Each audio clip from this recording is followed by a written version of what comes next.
Thank you, Mr. President. For an inquiry of the Senator from 4. Senator Getty, would you respond? I will respond. Thank you, Mr. President.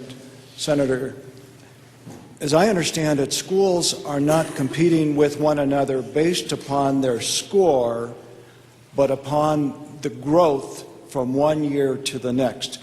So that even a low-performing school, if they can move their students a certain distance, they can be just as competitive as a high-performing school. Is that correct? Senator Getty?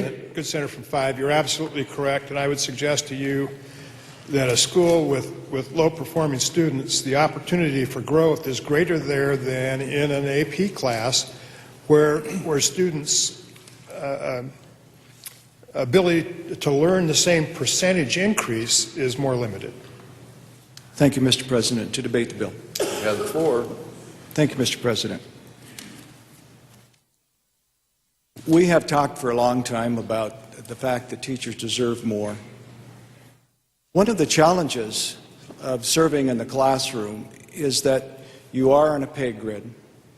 And if you want to make substantially more money, you have to leave the classroom and get into either an administrative position as a vice principal or a principal or an AD or a central office person dealing with curriculum development or other such thing. And I have believed for a long time that we ought to give our teachers the opportunity to enhance their salary without having to leave the classroom. Because sometimes we take some of our brightest folks and move them into an administration position when when the students could be better benefiting by their continued presence in a classroom. I'm not going to debate the merits of how this bill is particularly worded, because I understand it was, other than the few changes that the good senator from 4 spoke of, this is a bill that was put together by a coalition in the previous year. I want to talk about just the overall concept of pay for performance. And again, I guess I'm going to debate it a little bit, because I'm not sure that this gets us right where we need to go. But it is the path in that direction.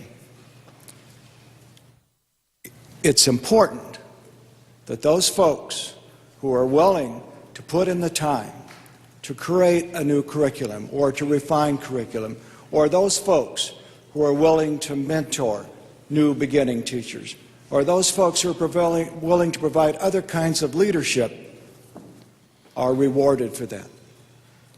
And that's really all that we're talking about here. And I want teachers to have the opportunity to be able to be rewarded for the different kinds of extra services that they provide within the classroom.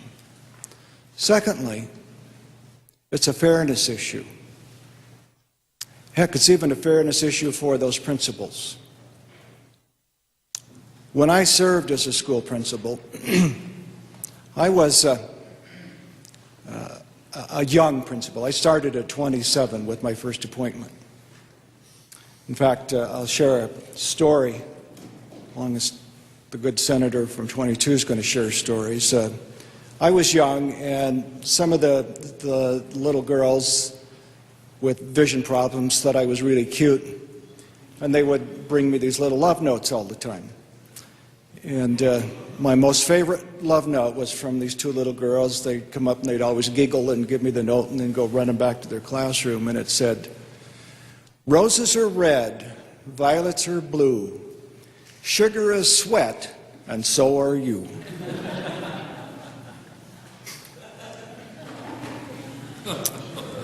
Now I lost me. It didn't have anything to do with the debate, but it's a cute story. That's correct.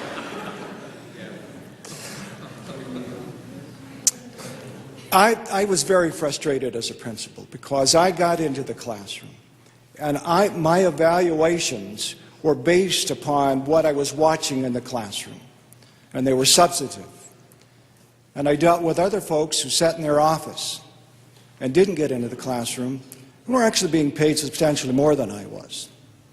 And I saw the same thing happen with staff.